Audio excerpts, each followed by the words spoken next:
What do you mean that Lamborghini is not a tax expense? I'm a Sparky bro. Come at me. Welcome to Simplified Sparky Marketing. This week's podcast has got nothing to do with marketing. So if you're looking for a marketing podcast, I would suggest going back to the other 70 odd episodes before this one. But this is purely a fitting podcast in regards to your tax time, which is a week and a bit away from the recording date of this podcast, which is the 22nd of June. And I just want to tell you some areas where I stuffed up, and I hope it gives you some guidance and advice in regards to taxing and in the financial year. So I'm going to tell you a story about when I bought a brand new van, and I shouldn't have bought a brand new van. So in 2018, I had a bit of money, what I thought I had a bit of money in my bank account, and I will tell you where that money came from afterwards. But I decided I needed a brand new shiny van. And I bought a Renault Traffic and I paid outright for it. It was 40 odd grand, and went at it, looked at it, loved it, and deposited the 45 grand directly from my business bank account into the dealer's bank account, which was a big mistake. So I paid outright for it. I got the van. That was brilliant. And now, what I learned later with my second vehicle, I knew about it after I'd spent the money on the vehicle, but with my second vehicle, I took out what people call a chattel mortgage, and that is a fancy name for a company vehicle loan. And the interest rate was fuck all. It was about 4 or 5%, I think. So I ended up paying back, I believe, 4 to 5 grand in interest over 5 years. Now, that in the grand scheme of things, that is very, very minimal in regards to having the bank pay for your vehicle, and you have got that money left in your bank account and you're just paying that off month by month. Now, you can do for other finance options like a lease, which is you're just essentially leasing the vehicle. Think of it as a Netflix subscription that you keep on paying and you never get the van. You'll just change the van, you'll get a new replacement van, but you never actually own that van unless you end up paying it off at the end, or like a balloon or something. It's a raw deal, essentially, unless you're churning and burning vehicles.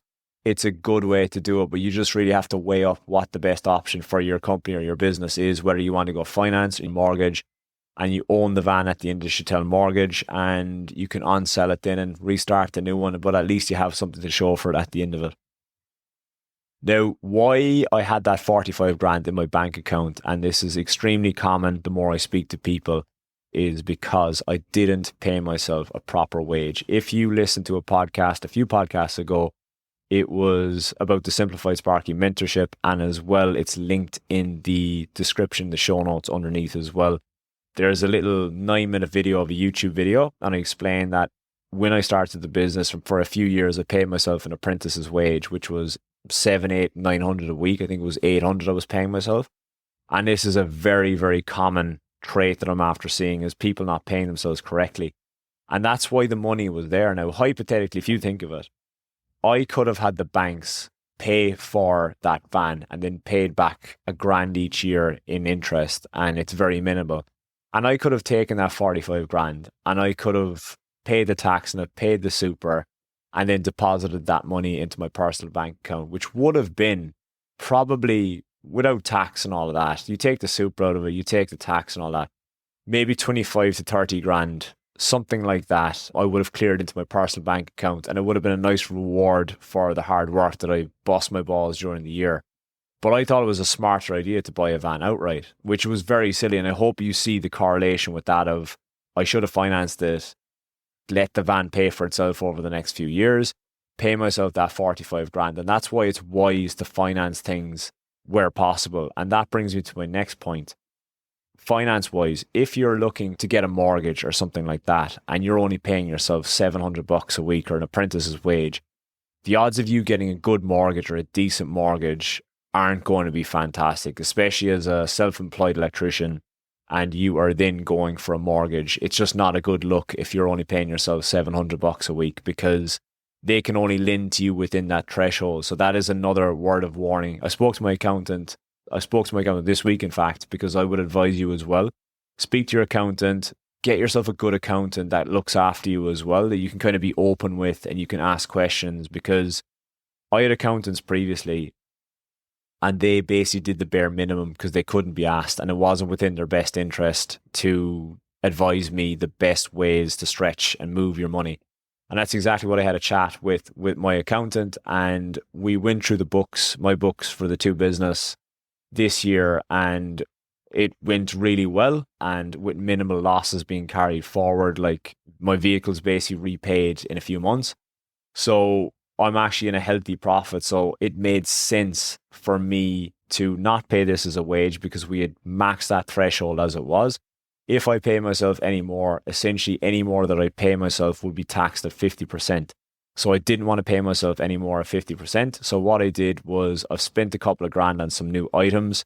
One thing that I did desperately need was a brand new iPhone. So I've got a fancy new iPhone that's in the post at the moment. And that was actually something that I really needed. If I hadn't have paid myself the threshold in wages, I would have just paid myself out that on wages and paid the bit of tax. And that's why it's vital that you charge correctly when you are charging. I mentioned this in a podcast a while ago, and I think one of the good podcasts to go back and listen to is The Money Mentality. It's a very psychological thing. I only worked approximately 9 months this year, as I had to go back overseas for 2 months for unforeseen circumstances. And obviously I take my 4 weeks off in the year as well. So that probably equates to roughly 9 months worked in the year. But at no stage did I stop paying myself a hefty wage, because as a psychological thing, I was like, well, if that money's coming out of my account, I'm going to have to come back hungrier to make that money again. And that's where people get complacent. That is, like, if you're only paying yourself $700 or $800 a week, you're getting by. 1 week goes by, the next week goes by, the next week goes by. You get comfortable. You learn to live on that 800 a week or whatever. And you don't push yourself, you don't drive yourself to charge more or do more. And that's where we get comfortable. And you need to learn to live in the uncomfortable zone as well, of like, put yourself out of your comfort zone so that you are going to earn more money. But that's beside the point. Have a chat to your accountant, see what the best port of call is for you, be it you pay yourself more wages, but I would advise against splashing on new toys and vehicles if you don't need them. If you need them, buy them for sure. But have a look at finance if you do need a vehicle.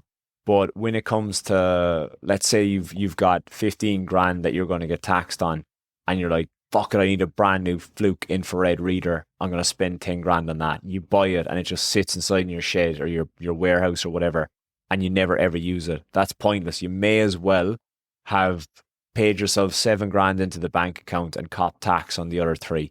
You know, it's just being wise and just thinking, like, what should you do next with your money?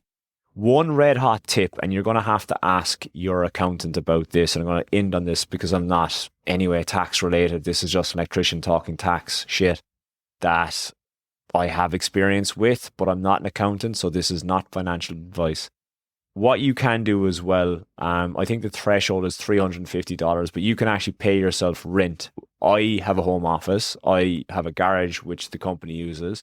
I am entitled to then therefore take rent from that, which goes directly from the company account to my personal account. And if you are doing this, so say for instance, hypothetically, if you were paying yourself, let's just say it's $1,000 a week or $2,000 a week, and now you're paying yourself the rent of $350, you can then pay yourself $350 less in your wages, and you can just move that money tax-free into your personal account, if that makes sense. Now, as I said, this isn't financial advice. That may not even be true. Speak to your accountant, because there's probably some fucking accountant listening to this going, that's not true. Fair enough if it's not true. Speak to your accountant. This isn't financial advice, as I said. And that is my 2 cents on the end of financial year. And just hopefully you'll take something from that. And hopefully we'll get another podcast out this week. It's been busy behind the scenes for the mentorship. Links in the description, and there's loads of free shit in the description. So check them out.